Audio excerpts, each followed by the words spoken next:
Hey guys, so today I'm going to be talking about Doctor Who Series 4, Episode 3, which is Planet of the Ood, directed by Graham Harper, who, in my opinion, is probably one of the best Doctor Who directors ever, I think, besides Rachel Talalay, and maybe Hattie MacDonald.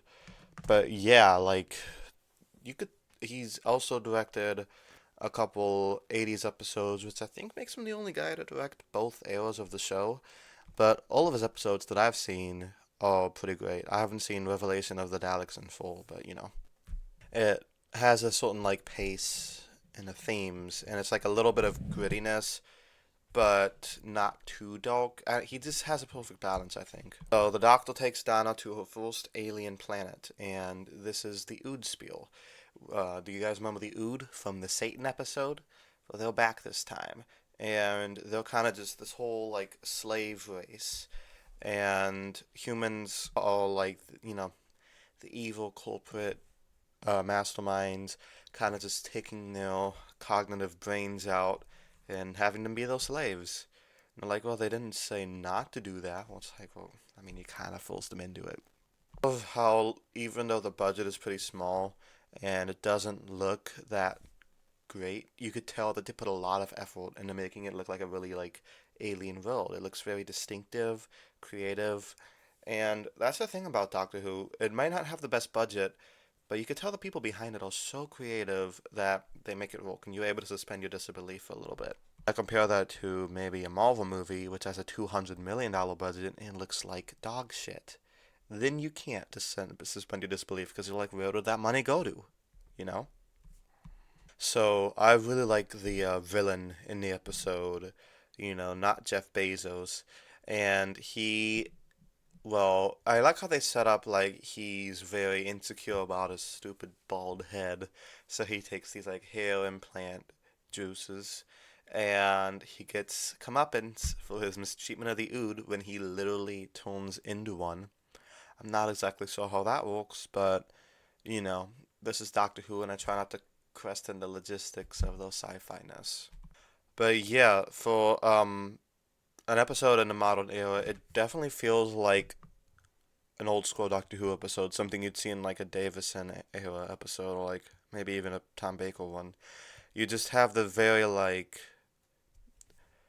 classic vibes to it. Also, a pretty high body count, and I gotta say, when I was little, that guy turning into an ood scared the crap out of me. I don't know why. It's just the tentacles flowing out of his mouth.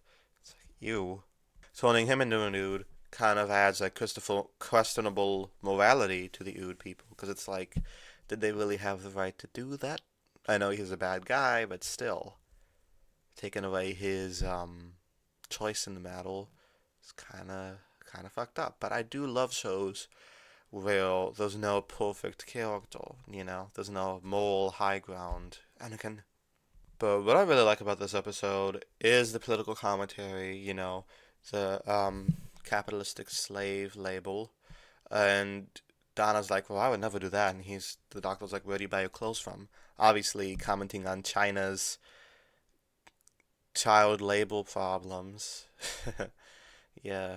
But, I feel like an American show wouldn't have the balls to make that comparison. Because I feel like America likes to, not talk about China's child label thing, slave label thing.